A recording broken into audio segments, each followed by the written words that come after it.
हाँ रचना जी, आपका हमारे स्टूडियो में बहुत बहुत स्वागत है। और शुक्रिया। मैं पहले शुक्रिया आपको इस बात के लिए अदा कर दूं कि आप एक तो व्यस्त रहती हैं बहुत, और दूसरी बात यह है कि माता जी की तबीयत आपके खराब है, मनु जी की। तो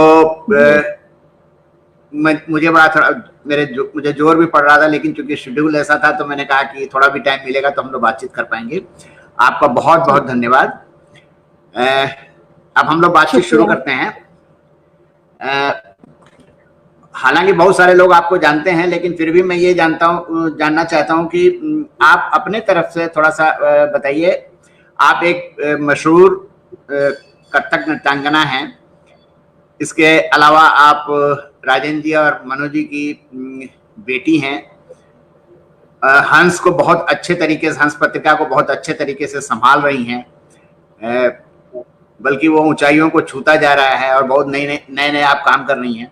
तो थोड़ा आप अपने बारे में थोड़ा बताइए कि बचपन में जैसे आपका शौक था, रुझान था, वो साहित्य के बजाय नृत्य में कैसे आपका रुझान हो गया? क्योंकि आपके यहाँ तो दो कथाकार थे, दो कहानीकार थे, लीडिंग कहानीकार थे, माहौल पूरा कहानी का था। आप पर थोड़ा इसका असर क्यों नहीं आया? मुझे लगता है कि घर में जो चीज आप बहुत देखते हैं आप उससे दूर भागते हैं, तो शायद ये कारण रहा होगा। पर मुझे शुरू में नृत्य में भी कभी इतना शौक नहीं था। करती थी, मम्मी को बहुत शौक था मैं सीखूं, तो और स्कूल में करती थी। मैं स्कूल में बहुत रेगुलरली हमारी क्लास होती थी तो करती थी। मम्मी ने हमारे जो मेरे पहले गुरुजी थे रवि जैन जी, उनके साथ कुछ फैमिली कनेक्शन था, तो उसके थ्रू मम्मी ने उनसे रिक्वेस्ट की थी कि मुझे आके सिखाएं, और वो आया करते थे सिखाने, मुझे घर आते थे। पर मेरा बहुत ज्यादा रुझान 1-2 साल मैंने किया होगा, 2 साल या कुछ, और फिर मैंने छोड़ दिया क्योंकि मेरा रुझान उस समय स्पोर्ट्स में ज्यादा था। अच्छा, ये एक नई बात सुन रहा हूँ। हाँ जी। तो किस स्पोर्ट्स में आपका रुझान था उस समय? मैं एथलेटिक्स में थी, और थोड़ा बड़े होके फिर मैं बास्केटबॉल खेलने लगी थी। फिर वो मैंने कॉलेज लेवल तक, यूनिवर्सिटी लेवल तक खेला। कॉलेज के लिए खेला, यूनिवर्सिटी के लिए खेला। तो मतलब जो आपकी फिटनेस का राज मेरे ख्याल से वो स्पोर्ट्स और नृत्य ही रहा होगा मेरे ख्याल से। स्पोर्ट्स, हाँ, शुरू से थोड़ा जिम्नास्टिक्स वगैरह करती थी। एथलेटिक थी तो एक बॉडी उस तरह से हो गई थी कि आदत पड़ गई थी एक्सरसाइज करने की या करने की। तो पर नृत्य में तो बहुत बाद में जाके फिर से मैं नृत्य से जुड़ी।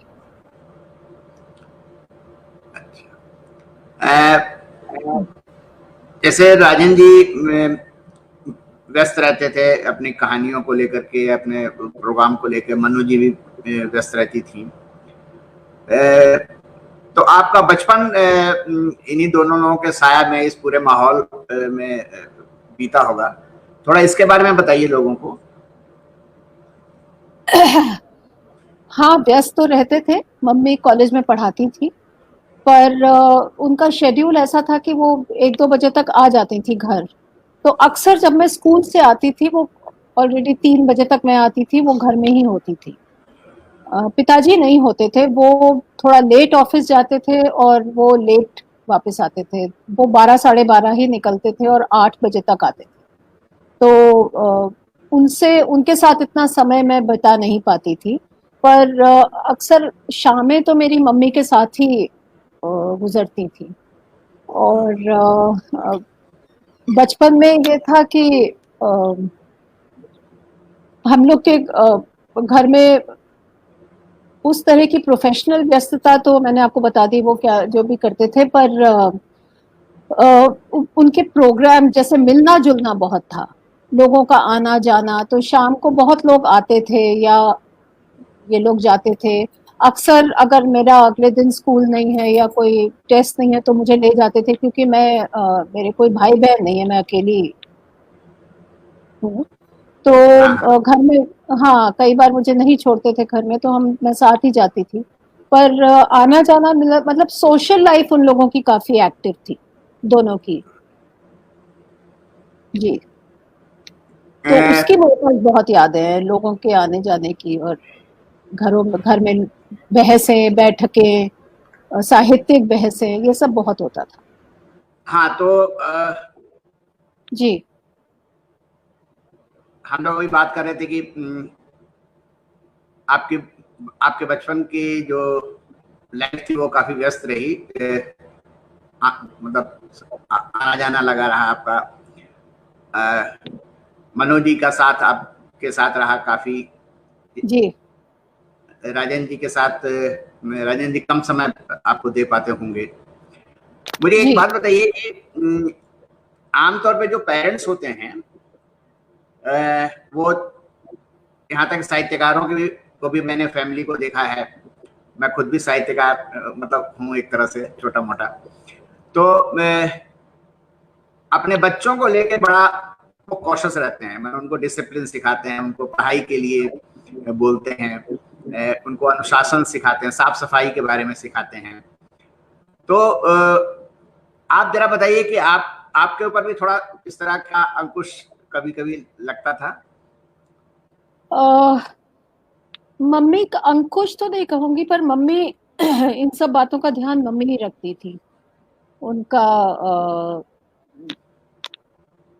जैसे अनुशासन या होमवर्क खत्म करना, स्कूल का काम खत्म हुआ या नहीं, मुझे क्या करना है क्या नहीं करना है, ये सब मम्मी का ही डिपार्टमेंट था। वो मेरे साथ इन सब में शामिल रहती थी। और पापा को इस सब में इतनी दिलचस्पी नहीं थी। अनुशासन तो उनको नहीं, वो उनका एक मानना था कि वो किसी को बताते नहीं थे कि तुम ये करो, ऐसे करो, वैसे करो, ये उनका नेचर ही नहीं था। तो ये अनुशासन और डिसिप्लिन और डांटना फटकारना, ये सब मम्मी का जिम्मा था। तो अगर पापा मनोज को जी, कुछ मुझे बोलना भी होता, वो अगर वो कुछ मुझे बोलना चाहते थे तो वो मम्मी को बोलते थे, वो मुझे बोलती। बहुत कभी, या मुझे ऐसा याद नहीं कि कभी उन्होंने मुझे डांटा हो या कुछ डायरेक्टली बोला हो। बोला होगा एक दो चीजें, पर ऐसा मुझे इतना याद नहीं है। ऐसी कोई बड़ी बात थी, वो माँ के थ्रू ही जाते थे। मनोज जी की डांट पड़ती थी आपको बचपन में? हाँ, पढ़ती थी, पढ़ती थी, अच्छा। तो बिल्कुल पढ़ती थी। तो जब डांट पर पड़ती थी मैं तो कहूँगी ऐसे वो स्ट्रिक्ट, कोई बहुत स्ट्रिक्ट माँ नहीं थी। और बहुत एक हमारा दोस्ती वाला रिश्ता था, पर जब डांटना होता था तो डांटती थी। ओके। आप बचपन में पढ़ाकू थी, जिद्दी थी, जैसे आपने बताया कि खेलों में आपकी रुचि थी।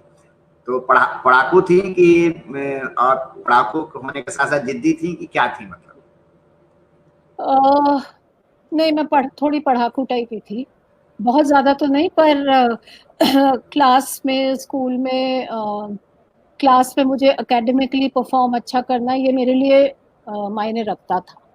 तो ऐसा नहीं है कि मैं उसको बहुत लाइटली लेती थी, मैं अपनी पढ़ाई को काफी सीरियसली लेती थी, थ्रू स्कूल, थ्रू कॉलेज।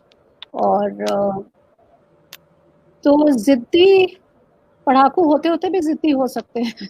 तो कुछ बातों में जिद्दी थी, हेडस्ट्रॉन्ग थी थोड़ी सी। अगर कुछ करना है तो फिर वो करना ही था मुझे।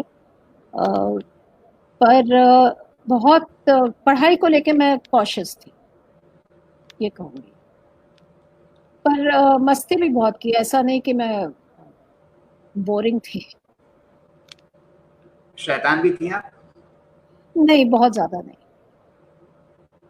बहुत ज़्यादा शैतानी, वैसे वाली शैतानी नहीं की है। मस्ती की है, शैतानियाँ बहुत नहीं की। अच्छा, अब थोड़ा हम लोग सीरियस बात करते हैं। जी। राजेंद्र जी और मनु जी को हम लोग एक मतलब बेहतरीन कथाकार मानते हैं। उनके उपन्यास वगैरह अभी भी उसका जिक्र होता रहता है और हम लोगों पर काफी असर भी पड़ा है उनके लेखन का। और राजेंद्र जी बाद में एक बेहतरीन संपादक के रूप में उभर करके आए और उन्होंने हंस पत्रिका को बहुत ऊंचाइयों तक पहुंचाया। आप इनको बचपन से लेकर और राजेंद्र जी के जब तक रहने तक आप किस रूप में देखती थी उनको? मतलब सो सिंपल सिंपल या most of the time you would feel feeling proud of him or whatever your opinion was? सच बताओ तो I am so much more proud of him now when I अब वो नहीं है एंड जब से मैं हंस से जुड़ी हूँ देन आई एम रियलाइजिंग कि वो कितना ज़्यादा बड़ा काम करके जब तक वो थे नहीं मैं I was proud of him but कभी कभी होता है जब वो आपके अपने पिता होते हैं तो आप उतना आप कुछ चीज़ें टेकन फॉर ग्रांटेड हो जाती हैं, आप नहीं रियलाइज करते हैं, आप उनको उस दृष्टि से नहीं देख पाते हैं कि वो इतने बड़े साहित्यकार या संपादक हैं। तो शायद मैंने भी ऐसा मेरे साथ भी ऐसा हुआ कि जब तक वो थे मुझे मालूम था, मैं I was proud of him, मुझे दोनों proud of both of them, पर कि वो हंस किस स्तर की पत्रिका है ये इसका असली सही अंदाज मुझे हंस से जुड़ने के बाद लगा। और अब जब मैं हंस से जुड़ी हूँ तो मुझे विश्वास नहीं होता कि एक अकेले व्यक्ति ने इतनी बड़ी पत्रिका को, मतलब इस पत्रिका को अकेले सिंगल हैंडेडली कहाँ से कहाँ तक पहुँचा दिया, ऐसी स्थिति में जहाँ पत्रिकाएं बंद हो गई थी और कोई बड़ी फाइनेंशियल बैकिंग नहीं, कोई बड़ा फाइनेंशियल उनका कोई कॉर्पोरेट हाउस का कोई पेरेंट हाउस नहीं था जो सपोर्ट करता था। तो कैसे उन्होंने किया भगवान जाने, क्योंकि हम लोग तो अभी सब लगे हुए हैं, तब भी शायद बहुत मुश्किल होता है। आपने कभी राजेंद्र जी की कहानियां, उपन्यास या मनु जी की कहानियां और उपन्यास कभी आपने पढ़ा था पहले? जी, मम्मी की तो बहुत पढ़ी थी, मम्मी की ऑलमोस्ट सभी पढ़ी थी, पिताजी की भी पढ़ी थी, जैसे सारा आकाश पढ़ा था, शहर मात बहुत पहले पढ़ा था, कुछ कहानियां, पर उस समय स्कूल कॉलेज में जब मैं पढ़ती थी तो मुझे पिताजी की कहानियां पढ़ने में थोड़ी सी कठिनाई होती थी समझने में। मम्मी की मैं बहुत आसानी से पढ़ जाती थी, तो पढ़ती थी। अनफॉर्चुनेटली मेरा स्कूल अंग्रेजी मीडियम स्कूल था, तो मेरी जो सारी पढ़ाई है वो अंग्रेजी में हुई और इसलिए इस बात का मुझे थोड़ा अफसोस भी है कि मेरा हिंदी पे उतना अच्छा कमांड नहीं है। जितना भी मैंने हिंदी जितनी बोलनी सीखी या समझी बोली, क्योंकि हमारे घर में पूरा हिंदी बोला जाता था, ये अच्छी बात थी, क्योंकि आजकल मैं देखती हूँ कि घर में भी सब अंग्रेजी बोलते हैं, बच्चे अंग्रेजी मीडियम स्कूल में जाते हैं, घर में भी माँ बाप उनसे अंग्रेजी में बात करते हैं, तो हिंदी से वो एकदम अपरिचित है। पर मेरे साथ ऐसा नहीं था, क्योंकि घर में मैं सारे समय अच्छी हिंदी सुनती थी, तो वो कहीं मेरे दिमाग में थी, तो इसलिए बहुत अच्छी कमांड तो नहीं है, पर ऐसा नहीं कहूंगी कि मुझे हिंदी की बिल्कुल समझ नहीं। तो जो मैं पढ़ती भी थी, जो पढ़ने का मेरा शौक था, अधिकतर मैं अंग्रेजी लिटरेचर ज्यादा पढ़ती थी। जी। अब कभी मौका मिलता है तो हंस के पुराने अंक कभी पलटती हैं, कभी राजेंद्र जी का लिखा हुआ पढ़ती हैं आप? कभी कभी जब कुछ काम होता है तो पढ़ती हूँ, रेगुलर मैं पढ़ नहीं पाती हूँ समय के अभाव के कारण, क्योंकि बहुत कुछ होता है मेरे दिन में। एक 16 घंटे में मुझे 20-25 घंटे का काम करना होता है, तो एकदम मेरा समय एकदम बैक टू बैक, जो एक मेरी दिनचर्या होती है वो एकदम पैक्ड होती है। तो जो थोड़ा बहुत मुझे पढ़ने का समय मिलता है आपको, वो मुझे सिर्फ गाड़ी में मिलता है, जब मैं यहाँ से हंस जाती हूँ 35 किलोमीटर में अपने घर से हंस का दफ्तर, तो बस वो जो 35 किलोमीटर है उसमें ही मुझे समय मिलता है कि मैं जिससे फोन पे बात करनी है या कुछ पढ़ना है या जब जब राजन जी और मनु जी सक्रिय थे उस समय नई कहानी का दौर चल रहा था और उस समय जी 3 नाम बड़े फेमस थे, जी राजन जी, कमलेश्वर और मोहन राकेश। इन लोगों का घर आना जाना रहता था। हाँ इन हाँ, लोगों से ऑलमोस्ट रोज ही। इन लोगों से आपकी बातचीत होती थी कभी? हाँ हाँ। और इन लोगों और आप कुछ बोल रही थी प्लीज। नहीं नहीं, आप बोलिए। मैं थोड़ा जानना चाहता हूँ, मतलब एक कहानीकार की बेटी की निगाह से मैं समझना चाहता हूँ कि राजन जी तो आपके पिता ही थे, जी मोहन राकेश और कमलेश्वर के बारे में आपकी क्या राय? देखिए, जब उन लोगों के साथ आना जाना रहता था तो ये लेट 60s अर्ली 70 की बात है। राकेश जी तो अर्ली 70s में चले ही गए थे, तो ये बिल्कुल लेट 60s की बात है जब हम लोग बहुत छोटे थे। राके कमलेश्वर जी की भी एक बेटी है और जो मेरे ही बराबर है शायद, या मेरे से 1 आध साल छोटी होगी। और राकेश जी की बेटी पूर्वा, वो हम लोग से काफी छोटी थी, 5-6 साल छोटी थी। तो जब ये लोग मिलते थे तो अधिकतर मैं और कमलेश्वर जी की बेटी मानू, हम लोग तो खेलने में मस्त थे, अब छोटे थे तो इतनी समझ नहीं थी, और ये लोग अपना बातचीत करते रहते थे तो इतनी समझ नहीं थी कि ये लोग अ, बड़े साहित्यकार हैं या इतने बड़े एक मूवमेंट के साथ की शुरुआत अ, के भागीदारी रहे हैं। तो हम लोग तो खेलने में मस्त रहते थे, कभी हमने इतना इन बातों पे गौर नहीं किया। हमारे लिए वो हमारे हमारे अपने अपने पिता थे, और ये पता था कि वो बहुत अच्छे मित्र हैं, सब रोज मिलते हैं, हर दूसरे दिन मिलते हैं। और फिर जब मैं तब तक बड़ी हुई तब तक उनका मिलना जुलना, कमलेश्वर जी बम्बई तक चले गए थे, राकेश जी रहे नहीं थे, तो वो फिर अ, खत्म ही हो गया था। तो तब बस मुझे एक आध बार हम लोग बम्बई गए थे तो कमलेश्वर जी के घर गए थे, या वो आए थे, जब दिल्ली आते थे तो कभी मुलाकात हो जाती थी। और बाद के दिनों में मेरी उनसे 4-5 बार अकेले इंडिपेंडेंटली कमलेश्वर जी से मेरी मुलाकात हुई थी, जब वो बाद में दिल्ली आके सेटल हो गए थे यहाँ पर फरीदाबाद के पास, तो तब मेरी उनसे मुलाकात हुई। पर बीच में तो बहुत बड़ा एक अवधि थी जब मेरा कोई कांटेक्ट नहीं था उनके साथ। दिल्ली में जब वो जी, दूरदर्शन में आ गए थे शायद, मेरे ख्याल से दूरदर्शन कमलेश्वर के जी। बाद रिटायर हो गए थे, हाँ दूरदर्शन में, और फिर उसके बाद रिटायर हो गए थे वो। तो तब उस समय मैं एडवर्टाइजिंग में थी और मुझे कुछ प्रोजेक्ट करना था, मुझे याद है, और मैं उनके पास गई थी कुछ मदद करने के लिए। और वो मेरे कार्यक्रमों में आते थे, जब तक आ सकते थे वो मेरे डांस के कार्यक्रमों में आते थे। फिर उनकी तबीयत बहुत खराब रहने लगी थी, इनफैक्ट एक बार तो वो बहुत खराब तबीयत में आ गए थे और बोले नहीं मुझे तो जाना ही है। उसके बाद फिर मेरी मुलाकात नहीं हुई, फिर तो वो भी चले गए।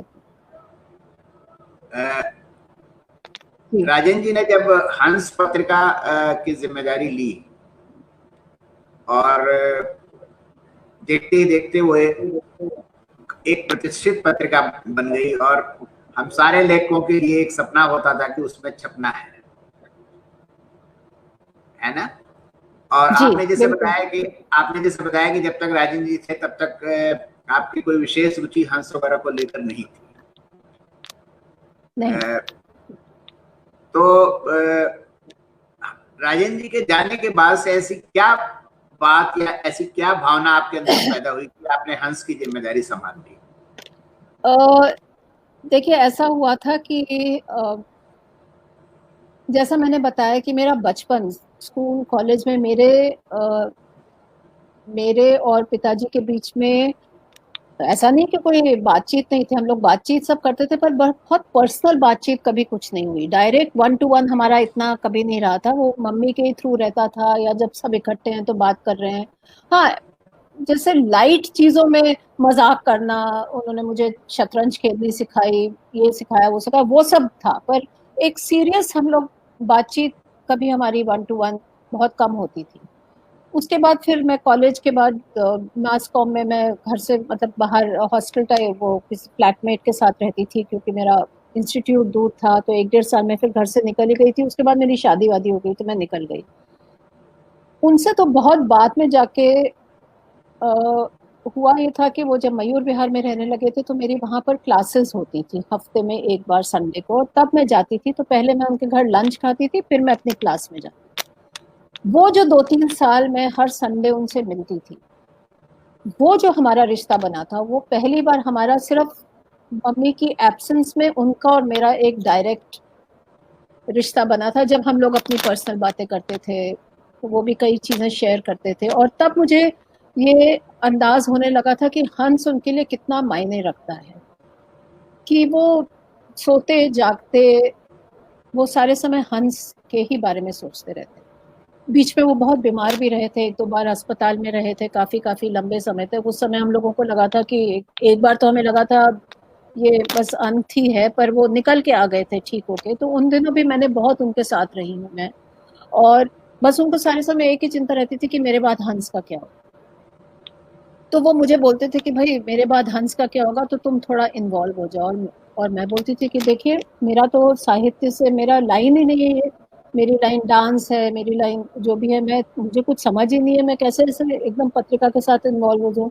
नहीं नहीं नहीं, तुम थोड़ा ध्यान दो। तो मैं, क्योंकि मैं मेरा कोई रुचि भी नहीं है, तो लाइन नहीं है, रुचि नहीं है, समझ नहीं है, तो मैं तो गलत व्यक्ति हूँ हंस चलाने के लिए। हंस तो बोले चलो। तो उन्होंने क्या किया कि मेरा नाम देना शुरू कर दिया पत्रिका में। उनके जाने के करीब 1 साल पहले कुछ प्रबंध मैनेजर या कुछ कोई एक, पता नहीं किस, उसके साथ एक नाम देना शुरू कर दिया। शुरू में तो मुझे पता ही नहीं था, फिर मुझे जिस दिन पता चला तो मैंने कहा कि आप ऐसा कैसे कर सकते हैं कि आप मेरा नाम दे रहे हैं, मैं कभी ऑफिस नहीं आती, मैं कुछ करती नहीं हूँ, कल को किसी ने मुझसे पूछ लिया तो कैसा लगेगा कि। तो बोले नहीं, हम तो चलो, अब वो तुम्हारे ऊपर है, हम तो चले जाएंगे, फिर तुम देख लेना। अच्छा, जैसा मैंने कहा कि एक उनका नेचर था कि वो जोर दबाव किसी के ऊपर नहीं डालते थे कि ये करना ही पड़ेगा तुमको। वो उस तरह के पिताजी नहीं थे कि तुम ये करो, या तुम अभी बैठ के पढ़ो, या तुम अभी ये करो, नहीं तुम एडवर्टाइजिंग नहीं करोगी, तुम ये काम करोगी, ये सब कभी उन्होंने नहीं किया। एकदम तुम्हें जो करना है वो स्वतंत्र हमेशा रखा मुझे अपने निर्णय करने के लिए। तो मैं उनसे बस यही झगड़ा करती रहती कि देखिए, मैं हंस में नहीं आने वाली, मेरे भरोसे भी मत रहना। तो वो बोल रहे थे कि हम तो चले जाएंगे, फिर तुम देख लेना, जिसको देखना है, हमें क्या पता, हमें क्या, बस हमें ये है कि हमने अपना जीवन उसमें डाल दिया, तो हम ये नहीं चाहते कि, हम चाहते थे कि कोई चलता रहे हंस तो अच्छा रहेगा, नहीं चलेगा तो नहीं चलेगा। पर मुझे मालूम था कि वो सिर्फ कह रहे हैं, और उनका पूरा जीवन आने होते हुए भी और जाने के बाद भी उसमें अटका रहेगा। खैर, पर ये हुआ, और फिर अचानक जब हम लोग बिल्कुल मेंटली प्रिपेयर नहीं थे, तब वो अचानक चले गए। तो 28 अक्टूबर को वो गए, और 1 तारीख को हम ऑफिस आए। हंस गई मैं, ये क्योंकि सबने कहा कि एक बार जाके वहां देखना, अब देखना पड़ेगा कि क्या करना है, क्या निर्णय लेते हैं, क्या करना है हंस का, ये वो। और मुझे खुद, जब मैं अब उसके बारे में सोचती हूँ, मुझे खुद इस बात पे बहुत आश्चर्य होता है कि मेरे दिमाग में एक बार भी ये ख्याल नहीं आया कि अच्छा, अब हंस को तो बंद करना पड़ेगा क्योंकि मैं तो नहीं चला सकती हूँ। अच्छा, संपादक के लिए कभी उन्होंने ना, वो चाहते थे कि मैं संपादक बनूं, ना मैं उस लायक हूं कि मैं हंस की संपादक बनूं। तो उसके लिए वो लिख के गए थे संजय सहाय का नाम। वो एक अपनी विल में लिख कर गए थे कि संजय सहाय मेरे बाद हंस के संपादक रहेंगे, और रचना मैनेजर, प्रबंध निदेशक रहेगी। तो बस वो लिख कर गए, और उनका वो विल निकाल के हम लोग ने उस दिन ऑफिस में पढ़ा, जिसमें वो सब लिखा हुआ था। और एक बार भी मेरे दिमाग में नहीं आया कि नहीं भाई, ये तो मुझसे नहीं होगा, बस। और कभी ऐसा भी नहीं लगा कि अरे भगवान, ये क्या बोझ मेरे ऊपर आ गया, मुझे कि मैं कैसे करूंगी। बस इतना वो नेचुरली में हो गया कि मैं अगले दिन से ऑफिस जाने लगी। और इसका मतलब ये नहीं कि मेरे लिए आसान रहा, क्योंकि बिल्कुल नई लाइन थी, बिल्कुल नया क्षेत्र था, और एकदम अपरिचित सा क्षेत्र था। और समय लगा मुझे, अभी भी मैं सीख रही हूँ चीजें, समय, बहुत समय लगा, धीरे धीरे धीरे धीरे। और ये जरूर कहूँ कि जो हंस का पूरा स्टाफ है, वो इतना डेडिकेटेड और इतना कमिटेड स्टाफ है, अगर वो लोग नहीं होते तो शायद मैं ये नहीं चला पाती। उन लोगों से मुझे बहुत सपोर्ट और मदद मिली कि मैं धीरे धीरे सीख के कैसे उसमें कोशिश कर रही हूँ कि उसमें ढल के और उसको चला पाऊँ। राजेंद्र जी की एक बात मुझे कभी नहीं भूलती, वो उनकी याददाश्त बड़ी तेज थी। अगर मैं 4-5 साल बाद भी मिलूं उनसे तो वो तुरंत पहचान लेते थे। जी। और एक एक लाइन वो हमेशा कहते थे, अपनी कोई अच्छी कहानी भेजो। तो मैं अक्सर ये सोचता था कि कहानियां तो मैं सब अच्छी लिखता हूँ, अच्छी कहानी से आपका क्या तात्पर्य है? बोले कि नहीं, अच्छी कहानी लिखो, तुम्हारे अंदर बहुत दम है कि तुम अच्छी कहानी लिख सकते हो। अचानक चले गए तो it was really shocking news for me also, क्योंकि उनका स्नेह, मैं दफ्तर भी कई बार हंस के गया, और उस जमाने से मैं जाता था जब उस दिनों हरिनारायण जी भी वहीं हुआ करते थे जो कथा देश निकालते हैं। जी जी। और राजन जी बैठा के, मैं जल्दी जाने के चक्कर में रहता था, वो कहते थे नहीं बैठो अभी और बातें करनी है, बैठो और बातें करनी है, और वो कोई कहानी पकड़ा देते थे, इसे जरा पढ़ो फिर मुझे बताओ। तो उनका स्नेह, मतलब वो बहुत स्नेहिल आदमी थे। मैं अगर मुझसे कोई पूछे उनके बारे में एक शब्द एक लाइन में, तो मैं कहूँगा बहुत ही स्नेहिल आदमी थे। जी बिल्कुल। और यंग लोगों को बहुत प्रोत्साहित करते थे।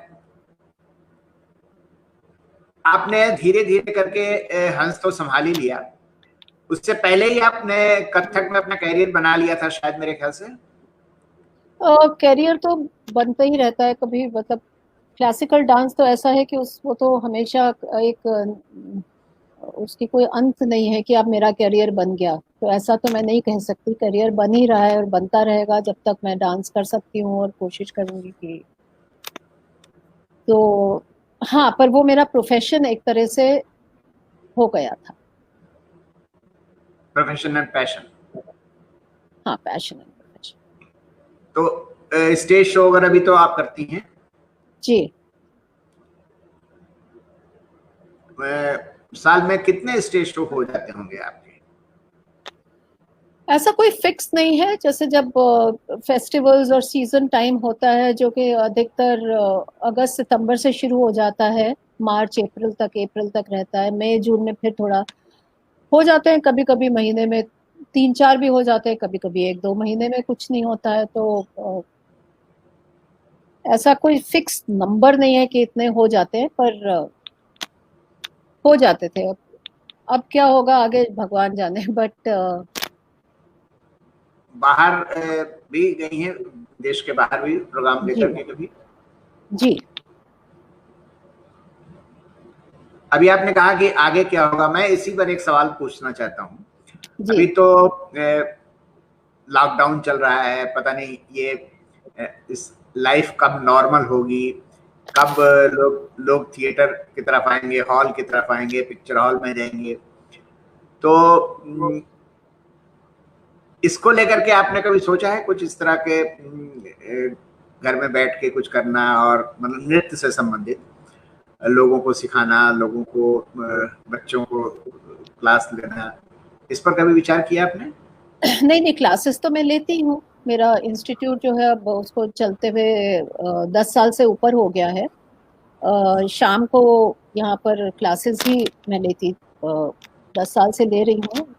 और किसी भी पॉइंट पे 50 से ऊपर बच्चे होते हैं, जिनको बच्चे बड़े अडल्ट की भी क्लासेस लेती हूँ। तो मेरे स्टूडेंट्स 5 साल की उम्र से 60-65 साल की उम्र तक के स्टूडेंट्स हैं मेरे, जिनको मैं पिछले 10-11 साल से सिखा रही हूँ। हाँ, पिछले 1.5-2 साल से, क्योंकि हंस जाना आना में मेरी हंस के कारण व्यस्तता बढ़ गई थी। हंस मैंने 2013 एंड में शुरू किया, हंस आना। तो 2018 तक तो मैंने मैनेज कर लिया हंस, और अपना रियाज और अपना शोज का काम, अपनी कोरियोग्राफी और सिखाना। पर उसके बाद मुझे लगा कि अब मैं बहुत थक जाती थी, और इसलिए तो पिछले 2 साल से कई क्लासेस जो हैं वो मैं खुद नहीं लेती हूँ। एक और डांसर हैं जिनके साथ मैंने कोलैबोरेट किया है, और वो क्लासेस लेती हैं, और कुछ क्लासेस मैं लेती हूँ। तो पर मैंने काफ़ी कम कर दिए। मैं हफ्ते में 2 ही बैचेस की क्लासेस लेती हूँ, तो हफ्ते में 2 दिन सिखाती हूँ। बाकी दिन क्योंकि क्लासेस शाम को होती है, बच्चे शाम को ही आ पाते हैं, और वर्किंग महिलाएं रात को आती हैं 8 बजे 7 बजे। तो और हंस से मैं आते आते मुझे 6 साढ़े 6 बज जाते थे। उसके बाद सीधा क्लासेस लो, तो फिर मुझे घर में बिल्कुल समय नहीं मिलता था। तो इसलिए पर क्लासेस तो मैं ले रही हूँ, और अब आजकल क्योंकि लॉकडाउन है तो हम लोग ऑनलाइन क्लासेस ले रहे हैं। Online class? जी। चलिए, आपने बताया कि जब आप इतनी व्यस्त हो जाती हैं तो परिवार के लिए थोड़ी सी मुश्किल सी हो जाती है। परिवार के बारे में थोड़ा बताइए कि इस समय परिवार में आपके, मतलब आपके अपने परिवार में कौन कौन है, हस्बैंड क्या करते हैं? हस्बैंड का नाम है दिनेश खन्ना, वो एक फोटोग्राफर हैं, फ्रीलांस फोटोग्राफर हैं, और पिछले कई सालों से वो फोटोग्राफी कर रहे हैं। फोटोग्राफी के क्षेत्र में उनका अच्छा खासा नाम है, काफ़ी बुक्स वगैरह भी हैं, अ, तो और 2 बेटियां हैं मेरी। बड़ी वाली योगा इंस्ट्रक्टर है, वो मैसूर में है, और छोटी वाली ने अभी ग्रेजुएशन ख़त्म किया अशोका यूनिवर्सिटी से। तो ये 2 बेटियां हैं, छोटी वाली इस समय हमारे साथ ही है, पर बड़ी वाली मैसूर में ही है, वो वहीं पर है अभी। और ये लोग हैं, और पिछले 2-3 साल से 2017 के बाद से अब मम्मी भी हमारे साथ ही रहती हैं। तो हम लोग हैं, ये है मतलब इस मेरा समय परिवार। आप हैं, मनु जी हैं और खन्ना साहब हैं। हाँ, खन्ना साहब हैं, और मेरी बड़ी छोटी बेटी है, माही। छोटी बेटी अभी साथ में नहीं माही, रही है? हाँ, वो बड़ी है वाली साथ में। बड़ी वाली बड़ी बेटी का क्या वाली नाम है? मायरा, मायरा। मायरा। मायरा है। जी, जी। अब आपके जैसे आपकी लाइफ के बारे में इतना जानने के बाद मुझे ऐसा लगता है कि आपके सामने 3 तरह की चुनौतियां हैं। एक तो परिवार की चुनौती है आपके पास, फिर आपके डांस और डांस क्लासेस की चुनौती है, फिर वो हंस पत्रिका की भी चुनौती है, आप, है ना? तो आपके सामने 3 फील्ड हैं लाइफ के, 3 तरह की चुनौतियां भी हैं, जैसे फैमिली है, आपका डांस है, आपके डांस क्लासेस हैं, हंस जी। पत्रिका है। तो आप तीनों को बहुत अच्छी तरह से मैनेज भी कर रही हैं, आपकी बातचीत से अभी क्लियर हुआ मुझे। मैनेज कर रही हूँ, अब अच्छी तरह या नहीं तो मुझे नहीं मालूम, पर मैनेज कर रही हूँ अभी तो तीनों। जी। लेकिन अगर आपसे कहा जाए कि आप किसी एक को चुनिए, तो आप किसको चुनना चाहेंगे, या तीनों को ही कंटिन्यू करेंगे? तीनों को बहुत मुश्किल है, क्योंकि अगर आप पूछे मुझसे तो मेरा पैशन तो डांस है। तो पर फैमिली तो है ही, फैमिली को तो मैं ये नहीं कह सकती कि अच्छा अब आप लोग कल से मेरी फैमिली नहीं हो, नहीं क्योंकि नहीं, तो वो वो तो तो वो तो है, और अगर वो है तो वो कहीं पर एक जिम्मेदारी तो होती है। जबकि मैं ये इतना जरूर कहूंगी कि मेरी फैमिली में मुझे दिनेश का, मेरे हस्बैंड का, दिनेश का, और इवन बेटियों का इतना सपोर्ट मिला है कि अगर और कोई डिमांड्स मेरे ऊपर, कभी ऐसे डिमांड्स नहीं कि तुम ये करो या वो करो या इतना वो करो, बिल्कुल खुला माहौल और वातावरण रहा है। और मेरी बेटियां भी कभी भी उन्होंने ये नहीं कहा कि तुम सारे समय व्यस्त रहती हो, हमारे साथ समय नहीं बिताती हो। तो इस तरह का प्रेशर मेरे ऊपर कभी नहीं रहा, तो उससे काफी आसान हो गया था मेरे लिए तीनों चीजों को मैनेज करना। तो और इतना अगर मैं आपसे ईमानदारी से कहूँ तो ऐसा होता है कि जब आप किसी चीज में इतने व्यस्त हैं, जैसे डांस में और हंस में, तो परिवार कभी कभी टेकन फॉर ग्रांटेड आप ले लेते हैं, क्योंकि वो तो आपको पता है, वो तो है ही, वो तो घर में है ही। तो उस और वो मैंने किया, मैं ईमानदारी से कहूंगी कि कई बार ऐसा हुआ कि मैंने अपने परिवार को थोड़ा सा निग्लेक्ट किया। पर आई थिंक सबके, हम लोगों के तीनों के बीच में, चारों के बीच में अंडरस्टैंडिंग इतनी अच्छी है कि वो समहाउ वर्कआउट हो गया। तो और जहां जो चीजें मैं अपनी बेटियों के साथ नहीं कर सकती या नहीं, समय के अभाव के कारण नहीं कर सकती, वो दिनेश स्टेप इन करके वो करता था। तो इस तरह से हम लोगों का, दिनेश और मेरा रोल भी काफी बटा हुआ है, कि जहाँ पढ़ाई की बातें आती हैं या जहाँ कुछ इस तरह के, जैसे इमोशनल, बेटियों को कुछ बात करनी है या उनके मेडिकल कुछ प्रॉब्लम्स हैं उसकी बात करनी है, तो वो मेरा क्षेत्र है। उसके अलावा उनके करियर्स या उनका ये इंटेलेक्चुअल डिस्कशंस वगैरह, वो सारा दिनेश का क्षेत्र है। तो ऐसा नहीं था कि मुझे मेरे ऊपर ये प्रेशर था कि सरे तुम सब ये करो, ये भी करो, वो भी करो, वो भी करो। वो कभी भी मेरे ऊपर किसी भी तरह का दबाव नहीं बनाया गया दिनेश के द्वारा या बच्चियों के द्वारा। और बिल्कुल मुझे पूरा कि तुम्हें जो करना है, जैसे करना है, जितना समय जिसको देना है, तुम्हारा निर्णय है, तुम डिसाइड करो, we will accept, we are, it's okay. और ये म्यूचुअल है, ऐसा नहीं है कि मतलब मैं उसको इस टोन से नहीं बोल रही कि मैं एक महिला हूं और इसलिए मुझे परमिशन चाहिए और वो मुझे परमिशन मिल गई, वो बात नहीं है। हम लोगों का चाहे वो दिनेश और मेरा जो है उसको भी मेरे ख्याल से मैंने भी दिनेश को उतनी ही स्पेस दी। It's a mutual thing of giving space to each other, and I think four of us are the kind of people who value our space. तो हम चारों अपनी स्पेस में हम चारों की बहुत एक क्लियर स्पेस है, और फिर भी चारों में एक बहुत अच्छी स्ट्रॉन्ग बॉन्डिंग है और अंडरस्टैंडिंग है। आपने दिनेश जी से शादी अपनी मर्जी से की कि फैमिली के लोगों ने? अपनी मर्जी से। फैमिली का क्या, मेरे पिताजी तो अरेंज मैरिज के एकदम अगेंस्ट थे। वो तो बोलते थे कि मैं तो जीवन में कभी किसी लड़के को आके तुम्हें कि वो लड़का देखने आ रहा है, ये तो उनके मतलब वो समझ ही नहीं सकते थे कि ये कैसे हो सकता है कि कोई लड़का किसी को देखने आए। तो वो बोले कि तुम कोई चीज थोड़ी ना हो, तुम कोई ऑब्जेक्ट थोड़ी ना हो कि तुम्हें वो देखने आएगा और मैं तुम्हें, तुम बैठी हो और वो कोई लड़का आ रहा है देखने, ये हमारे घर में ये नहीं होगा। तुम्हें अपने आप ढूंढना है तो ढूंढो, नहीं मिलेगा तो मत करो शादी। तो ये था। हंस को लेकर आपने काफी कुछ इसमें इम्प्रूवमेंट किया है, जैसे मतलब इंग्लिश में उसे निकाल रही है, पुराने आर्काइव्स को फिर से आप जैसे पुरानी कहानियों को फिर से उसमें जगह देने की कोशिश कर रहे हैं। और क्या क्या योजनाएं हैं, पहले थोड़ा इस विस्तार से बताइए अभी क्या मतलब हंस में नया क्या क्या हो रहा है? देखिए, अंग्रेजी का हंस निकालना ये योजना मेरी, ये आइडिया मेरा नहीं था। ये आइडिया जब राजन जी थे उनके और संजय जी के बीच में इसकी बात हुई थी, और ये इनिशियली शायद संजय जी का ही आइडिया था कि हंस की कुछ पूरी पत्रिका एज इट इज तो अंग्रेजी में नहीं निकल सकती, क्योंकि उसके लिए तो पूरी एक अलग एडिटोरियल टीम, एक अलग पूरा सेटअप ही अलग चाहिए होगा।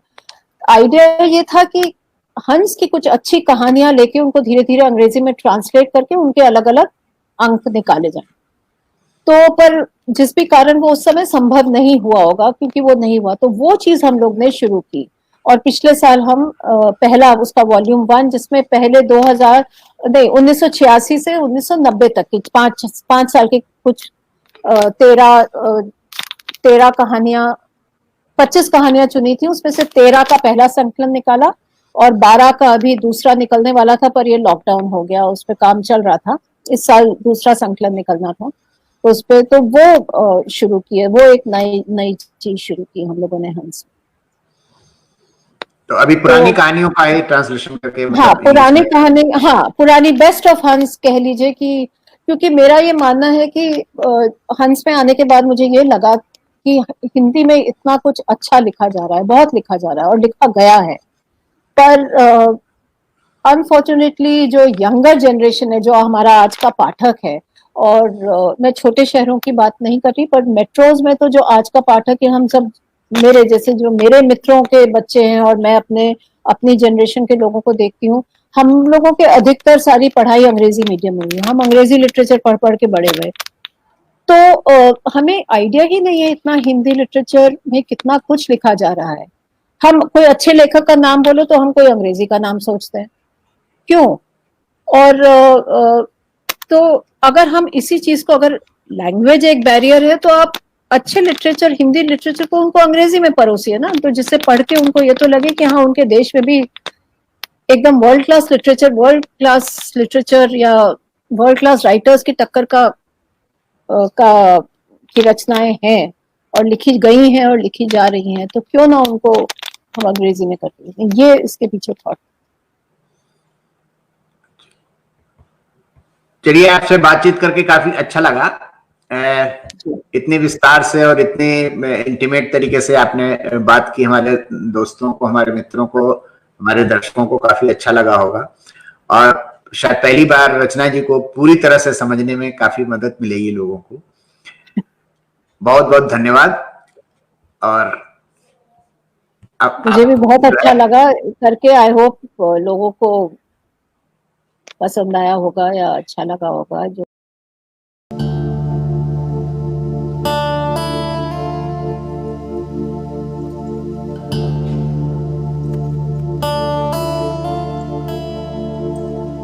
धा किरदट धिन धा धा धा दिन धा दिन किरदट दिन तिरकिट धा